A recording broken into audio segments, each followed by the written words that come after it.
कौन से विषय पर इस तरह के वीडियोज चाहते हैं। तो चलिए शुरू करते हैं। सिंटैक्स, जिसको सब्जेक्ट वर्ब एग्रीमेंट भी कहा जाता है।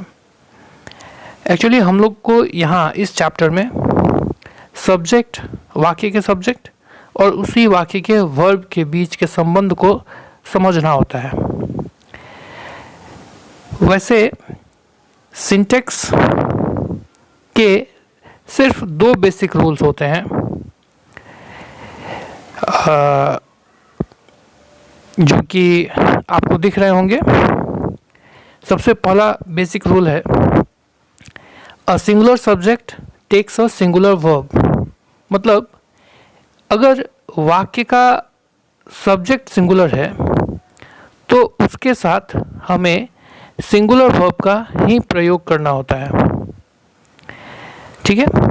फिर सेकेंड रूल है कि अगर वाक्य का सब्जेक्ट प्लूरल है तो हम उसके साथ प्लूरल वर्ब का प्रयोग करते हैं। मतलब अगर सब्जेक्ट सिंगुलर है तो वर्ब भी सिंगुलर होगा, अगर सब्जेक्ट प्लूरल है तो वर्ब भी प्लूरल होगा। यही दो बेसिक रूल्स हैं सिंटैक्स के। अब ये सिंगुलर वर्ब्स कौन है? तो जैसा कि मुझे उम्मीद है आपको दिख रहा होगा, यहाँ मैंने सभी सिंगुलर वर्ब्स को यहाँ हाईलाइट करके लिखा हुआ है। ये हैं singular verbs is, was, does, has और V5 फॉर्म्स। V5 फॉर्म मतलब जो मेन वर्ब में हम S या ES ऐड करके बनाते हैं, वो सभी कहलाते हैं V5। जैसे आप गो लें और इसमें हम लोग जब ES जोड़ते हैं तो ये जो नया वर्ड बनता है गोज, ये है V5 और ये सिंगुलर होता है। ठीक है। तो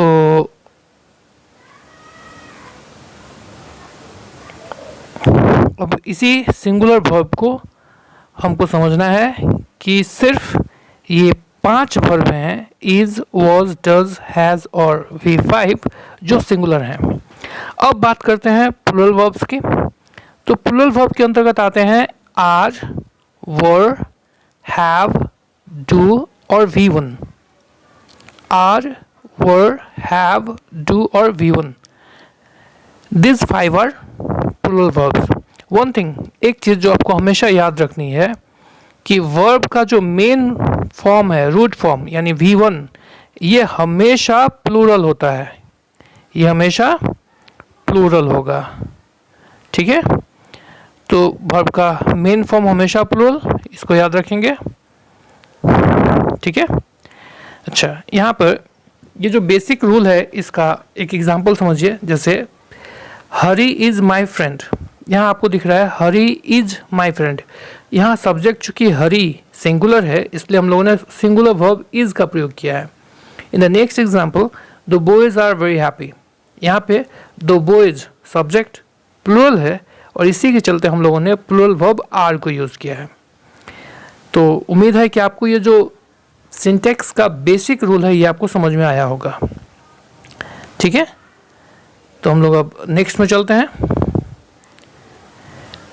इस सिंटैक्स का जो ये रूल है, बेसिक रूल, जिसको अभी अभी हम लोगों ने पढ़ा कि आप सिंगुलर वर्ब, सिंगुलर सब्जेक्ट के साथ सिंगुलर वर्ब लगाएंगे, प्लूरल सब्जेक्ट के साथ प्लूरल वर्ब लगाएंगे।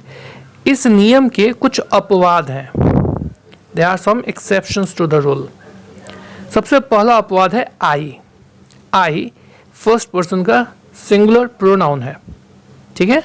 और आई के साथ हमेशा हम लगाते हैं एम, जो कि एक स्पेशल वर्ब है, फिर वॉज, जो कि सिंगुलर वर्ब है, फिर हैव, डू और V1। ये जो अंतिम के 3 हैं, अंतिम के जो 3 वर्ब आपको दिख रहे हैं, हैव, डू और V1, ये प्लूरल हैं, जबकि वॉज सिंगुलर है और एम एक स्पेशल वर्ब।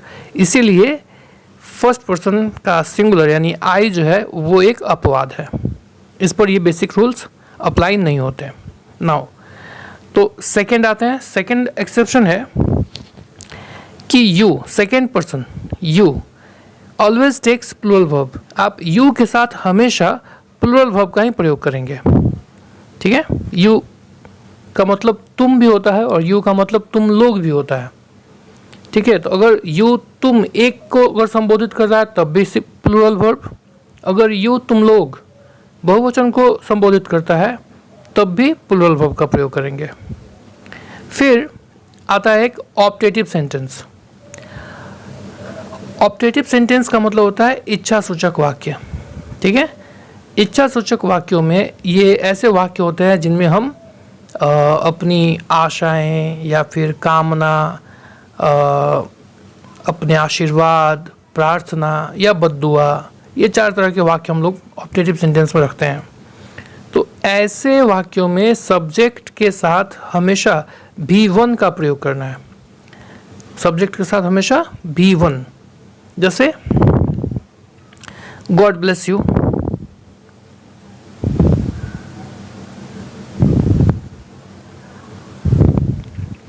जैसे इस सेंटेंस में देखें गॉड ब्लेस यू, यहाँ पे जो ब्लेस शब्द लगा हुआ है, ये ब्लेस शब्द, ये जो ब्लेस शब्द लगा हुआ है, ये ब्लेस शब्द भी1 है। क्या ये भी1, जबकि गॉड, हमारा जो गॉड सब्जेक्ट है ये सिंगुलर है। अब इस सिंगुलर के साथ हम लोगों ने भी1 का प्रयोग किया है, ठीक है। तो ये चीज़ समझना है आपको, क्यों करते हैं ऐसा। तो इसके पीछे लॉजिक ये है कि ऑप्टेटिव सेंटेंस हमेशा में से शुरू होते हैं, में। और हाँ, एक चीज़ और है जो आपको ध्यान रखना है कि ऑप्टेटिव सेंटेंस को आप पहचानेंगे उसके नोट ऑफ एक्सक्लामेशन से, ठीक है। नोट ऑफ एक्सक्लामेशन से आप पहचान जाएंगे ऑप्टेटिव सेंटेंस को, ठीक। तो उम्मीद करते हैं आपको ये ऑप्टेटिव सेंटेंस समझ में आए होंगे। अब आगे बढ़ते हैं। फिर आता है चौथा एक्सेप्शन है कि इन अनरियल इमेजिनरी कंडीशंस, अनरियल अवास्तविक, इमेजिनरी मतलब काल्पनिक, अवास्तविक या काल्पनिक स्थितियों में जो कि सामान्य रूप से शुरू होते हैं I wish, as if, as though या इफ से। तो ये जो वाक्य होते हैं as if, I wish, as though, if, इनसे शुरू होते हैं, अगर वो काल्पनिक या अवास्तविक वाक्य हैं तो वहाँ पे आप इज आर एम के बदले में वर का प्रयोग करेंगे, हैज़ हैव हैड के बदले में हैड का, और V1 या V5 के बदले में V2 का। ये आपको याद रखना है, ठीक है। क्या क्या यूज़ करने के लिए बताया आपको कि आपको यूज़ करना है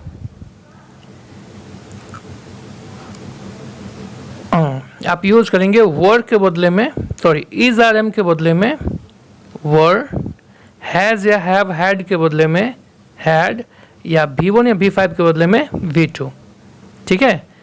चाहे सब्जेक्ट कुछ भी हो, सिंगुलर हो प्लूरल हो, से मतलब नहीं है।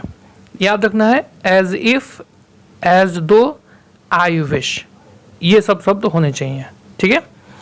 तो इसके कुछ एक एग्जाम्पल्स हम लोग देख लेते हैं। जैसे एक सिंपल सा सेंटेंस लेते हैं, जैसे मान लीजिए आपका सेंटेंस शुरू हुआ है आई विश, अब यहाँ सब्जेक्ट दिया है ही, ठीक है। अब ब्लैंक्स दे दिया माई फ्रेंड, ठीक है। और आपको ऑप्शन में भरने के लिए दिया वॉज या वर, ठीक। तो आपको ध्यान रखना है किस चीज़ का कि आई विश लगा हुआ है। क्या लगा हुआ है यहाँ पे आई विश, आई विश लग गया, इसका मतलब हो गया ये अवास्तविक या काल्पनिक वाक्य है। तो अब इसके साथ सब्जेक्ट चाहे जो कोई भी हो, हमको क्या लगाना होगा, वर्ब हमेशा वर लगाएंगे। यहाँ पे हमेशा वर का ही प्रयोग किया जाएगा। उम्मीद आपको समझ में आया होगा ये एग्जाम्पल से, ठीक है। इसके अलावा एक और एग्जाम्पल हम आपको बताते हैं। जैसे मान लीजिए दिया हो he speaks as if he blanks my boss, ठीक है, he speaks as if he were my boss. अब जैसा गौर कीजिए, यहाँ पे लग गया है एज इफ, ठीक है, तो एज इफ जैसे लग गया तो आपको वाज वेयर ऑप्शन के रूप में मिलेंगे, यहाँ वाज या वर ये आपको ऑप्शन के रूप में मिला। तो ध्यान रखना, ही लगा हुआ है से मतलब नहीं, हमको देखना है एज इफ लगा हुआ है तो वाज वेयर में से हमको चुनना पड़ेगा यहाँ पे वर, ही वर माई बॉस। तो अब यहाँ देख रहे हैं हम लोग कि बेसिक रूल्स को कैसे, यहाँ पे हम बेसिक रूल्स को छोड़ रहे हैं नहीं, क्योंकि ये अपवाद में आते हैं, ठीक है, और जब चूंकि अपवाद में आते हैं तो हमको इनको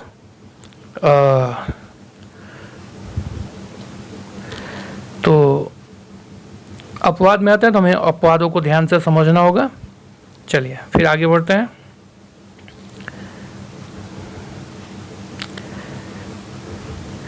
अब यहाँ से शुरू होता है कुछ स्पेशल रूल्स।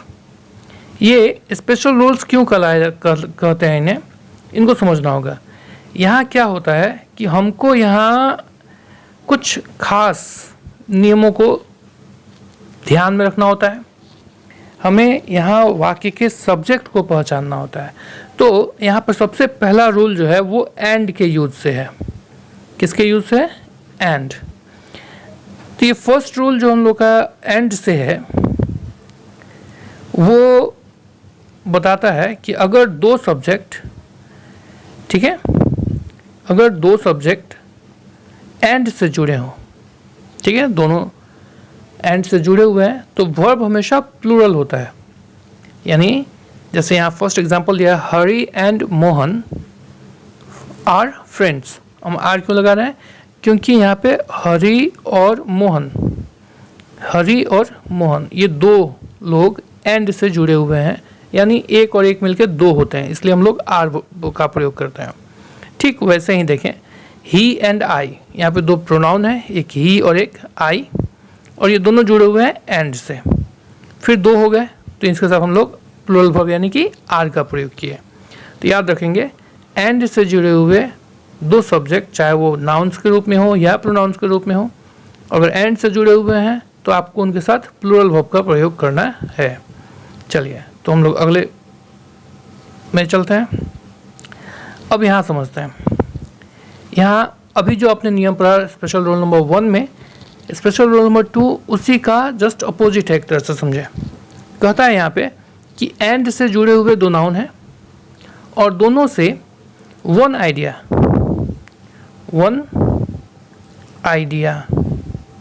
या फिर वन थिंग,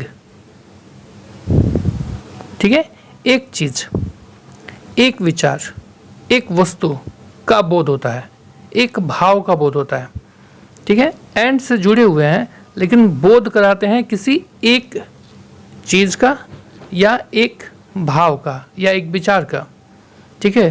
तो उसको हम लोग इंग्लिश में सिंगुलर मानते हैं और उसके साथ सिंगुलर वर्ब का प्रयोग करते हैं। जैसे यहाँ पे ब्रेड एंड बटर, ठीक है, और ब्रेड एंड बटर दो चीज़ें हैं, ब्रेड है और बटर है, और इसको क्या बनाया गया? Is my favourite food, is my favourite food. अब बताइए, ब्रेड एंड बटर दोनों को मिला के एक चीज़ बनाए और वो है फूड, भोजन, इसलिए हम इनके साथ इज सिंगुलर वर्ब का प्रयोग किए हैं। दूसरे एग्जांपल में देखें, एज एंड एक्सपीरियंस। अरे भाई, उम्र होगी तो ना एक्सपीरियंस बढ़ेगा, तो उम्र और अनुभव दोनों मिल के एक चीज़ बनाती हैं विजडम। कहता है कि उम्र और अनुभव से, अनुभव जो है वो बुद्धि लाती है, बुद्धिमानी लाती है, इसलिए हम लोग ये दोनों चीज़ मिलकर एक बनती है, इसलिए हम लोग इसके साथ सिंगुलर वर्ब का प्रयोग करते हैं, ठीक है।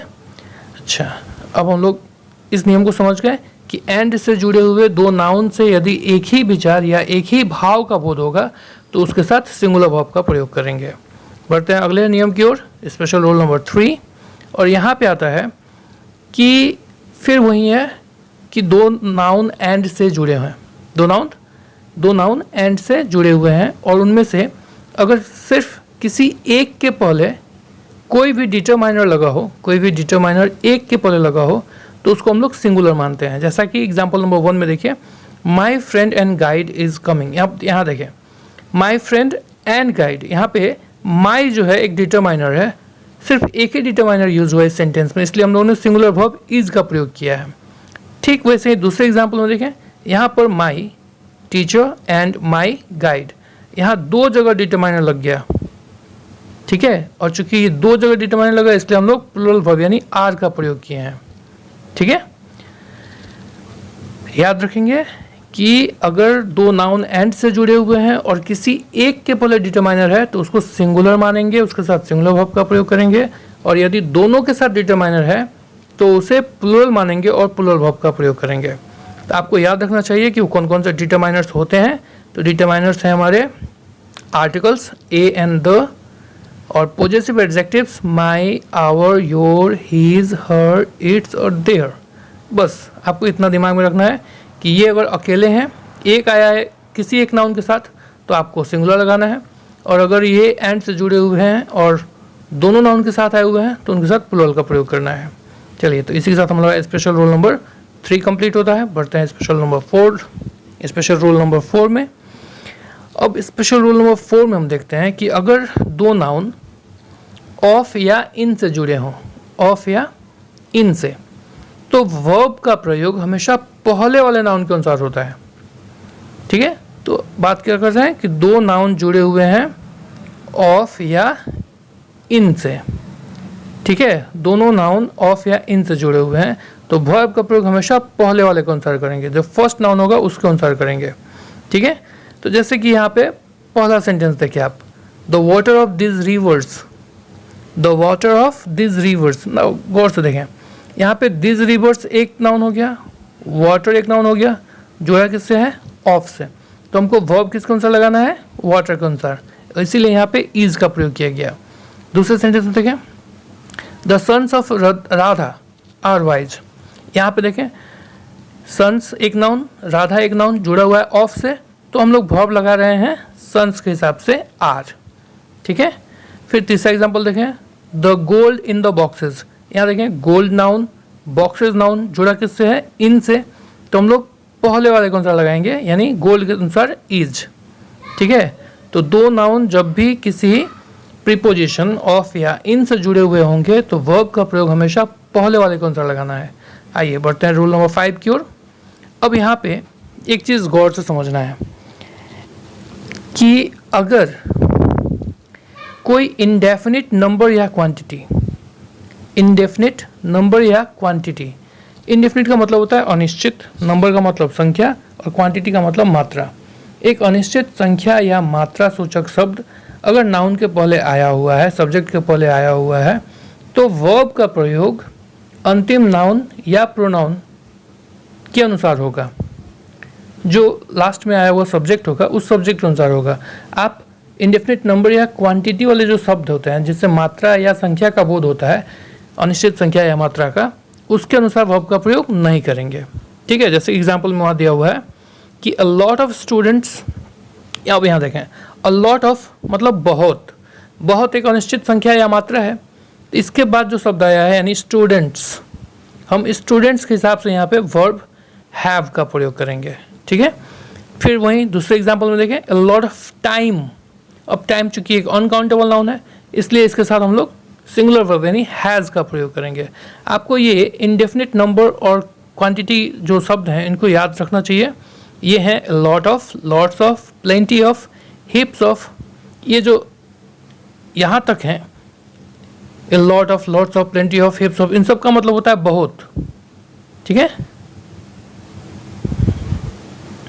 ये सब हो गए बहुत। अब सम ऑफ मतलब कुछ, मोस्ट ऑफ अधिकांश, रेस्ट ऑफ शेष, हाफ ऑफ मतलब आधे, 1/4 ऑफ एक चौथाई, ए नंबर ऑफ बहुत, ऐसे और भी बहुत सारे शब्द हैं, ठीक है। तो इनके बारे में ध्यान रखना है आपको कि अगर कोई अनिश्चित संख्या या मात्रा सूचक शब्द है उसके बाद जो सब्जेक्ट आएगा चाहे वो नाउन हो या प्रोनाउन हो उसी के अनुसार आपको वर्ब का प्रयोग करना है। बढ़ते हैं रूल नंबर 6 की ओर। अब यहाँ पे उसी नियम का थोड़ा सा यहाँ बताया समझाया गया आपको कि जैसे कि हम लोग देखते हैं a number of boys are playing, ठीक है। यहाँ पे ए नंबर ऑफ, जैसा कि पहले ही बताया गया कि क्या है, ये अनिश्चित संख्या या मात्रा सूचक शब्द है, तो इसके बाद जो नाउन या प्रोनाउन आएगा उसके अनुसार लगाएंगे। तो बॉयज़ है इसलिए हम लोगों ने आर लगाया, ठीक है। अब दूसरा देखें, यहाँ दिया है द नंबर ऑफ। नाउ इसको ध्यान रखिएगा, द नंबर ऑफ ये अनिश्चित मात्रा या संख्या नहीं हुआ, यहाँ पे कौन सा, ये द नंबर ऑफ का मतलब होता है संख्या, ठीक है। तो यहाँ पर द नंबर जो है वो नाउन के रूप में यूज हुआ है। किस रूप में यूज हुआ है? नाउन के रूप में। तो हम लोग जो पहले नियम पढ़े थे कि दो नाउन ऑफ से जुड़े हों तो पहले वाले कौन सा लगाते हैं, उसी नियम से द नंबर के हिसाब से लगाएंगे अब हम लोग। तो द नंबर के हिसाब से क्या लगेगा? इज, यानी सिंगुलर वर्ब, ठीक है। ठीक है, वैसा ही आगे बढ़ते हैं। 3 नंबर में देखें 10% ऑफ द अमाउंट। अब 10%, 10%, ये एक अनिश्चित संख्या या मात्रा सूचक शब्द हो गया। तो इसके बाद जो सब्जेक्ट है उसके अनुसार लगाएंगे। यहाँ अमाउंट है इसलिए अमाउंट के अनुसार हम लोग हैज का प्रयोग किए, ठीक है। फिर 10% ऑफ स्टूडेंट्स, यहाँ स्टूडेंट्स है तो स्टूडेंट्स के हिसाब से हम लोगों ने हैव लगाया, ठीक। और फिर देखेंगे एक खास बात यह है कि जैसे ही द परसेंटेज हो जाएगा, द परसेंटेज, तो अब परसेंटेज जो है ये नाउन हो जाएगा। तो जब नाउन हो जाएगा तो इसके अनुसार यानी पहले वाले परसेंटेज के हिसाब से हम लोग इसके साथ हमेशा सिंगुलर वर्ब का प्रयोग करेंगे। कैसे वर्ब का? सिंगुलर वर्ब का, ठीक है। चलिए आगे बढ़ते हैं रूल नंबर 7 में। रूल नंबर 7 जो है ये कहता है कि यदि दो सब्जेक्ट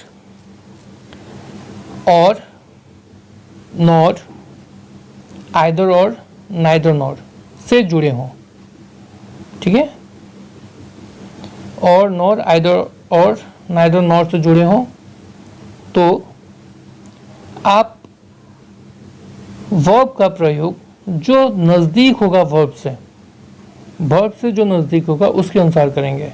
जैसे यहाँ देखिए ही और यू, ही और यू, इसमें नज़दीक कौन है? वर्ब से नज़दीक, वर्ब से नज़दीक कौन है उसको देखना है हमें। तो यहाँ वर्ब से नज़दीक है यू, यू वर्ब के नज़दीक है तो हम यू के हिसाब से आर वर्ब का प्रयोग किए। सेम वही दूसरे एग्जाम्पल में देखें, नाइदर यू नॉर आई। अब यहाँ देखें, यहाँ वर्ब से नज़दीक में कौन है? तो ये जो आपको वर्ब लगाया गया एम, उसके नज़दीक में कौन है? आई। तो चूँकि आई नज़दीक है इसलिए हम लगाएंगे एम।